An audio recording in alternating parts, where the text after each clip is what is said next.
probably most of the anxiety surrounding AI is on a personal level about what am I going to do? What's my job? Like what role? I'm thinking about like high school students going into college. Like what do I even major in now? You know, Mhm. 4 years from now, what's the world going to look like? And I wanted to get your opinion on like what kind of jobs are going to be gone in like 2 years.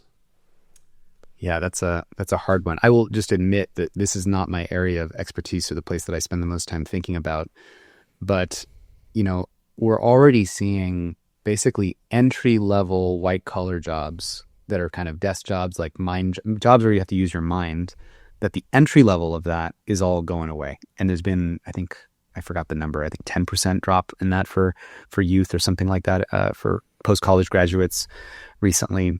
Um, and I think that, you know, if you're in law, if you're in marketing, um, places where it's just really about processing a lot of information and doing research and then regurgitating it, that's exactly what these large language models are really, really good at. Um, and so I think it's really going to be difficult for us to sustainably find somewhere else to go.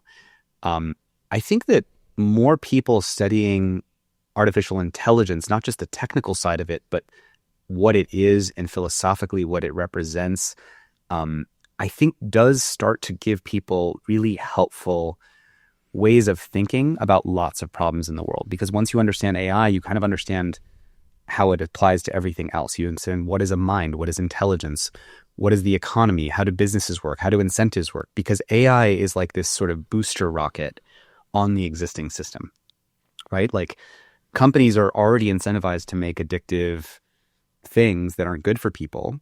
If you didn't change policy, but you just put a bigger engine on your machine that's driving all these negative outcomes, AI will just be a supercharger for those things.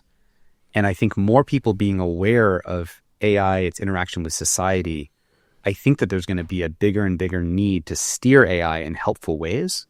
So I recommend more people sort of go into that, because we also need more help in policy and in sort of creating the governance that we need to get this right and have to get on the narrow path, as we said in the TED Talk.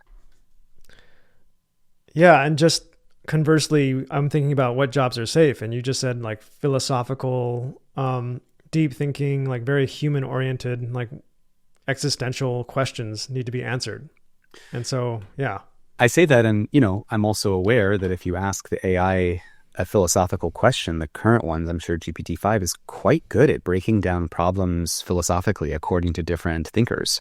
And so it's not that that's even a safe or sustainable place to perfectly go.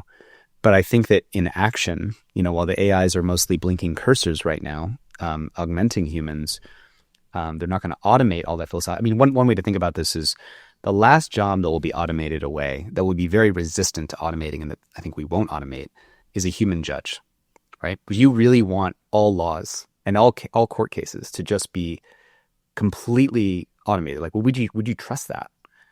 And there's obviously a temptation to, because as you increase the number of things going wrong in society and increase the number of sort of conflicts and harms and rivalry in society, there's going to be this flood of new cases. And as there's a flood of new cases, you're going to want to make your decision-making in the courts faster and faster and faster. You're either going to need way more judges, or you're going to need them to be way more efficient. And so there's going to be a temptation to automate all kinds of labor, including judges. But the reason I'm bringing up a judge is that the judge has to do that complex moral thinking, philosophical decision-making. And those are the places that we feel the least willing to immediately automate that away, because we know how much is at stake.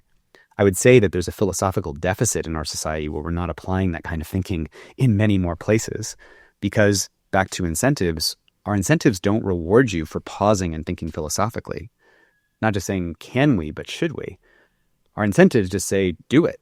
If you can get an advantage, if you can get profit, if you can get the cobras, then deploy the AI as fast as possible and do it. So I think that one of the things that AI can help us do is change governance to be enabling better processes of thinking, and AI applied to getting more governance and more complex governance of all issues and accelerating that will increase trust in society, because institutions will be better at responding to challenges, rather than the current situation where institutions are just overwhelmed by the problems and not responding adequately.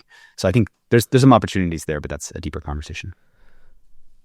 Yeah, well, I agree with you personally about I would like to have a human judge at the end of the day. I feel like the sentiment is changing where people are more open to outsourcing decisions to AI, even like the biggest decisions. And I'm just immediately thinking back to Marvel movies again. And I'm thinking of the narrative has changed over time. 20 years ago, AI was seen as this like evil enemy that was going to come destroy us. And it was like this ultimate thing that invaded our privacy and we needed to go shut it down. And I recently saw a movie that had a completely different narrative on AI where AI was like this benevolent overlord that made sure society was running perfectly. And the bad guy in the movie was the one that shut it off. Mm-hmm. And I thought, that's the first time I've seen that messaging. You know, there's predictive programming in movies. Yeah, there is. What movie was that? Just out of curiosity. I think it was The Marvels. The Marvels, okay. I think I watched it on a plane. It was a recent as I usually Marvel do movie. My own Marvel movies, yeah.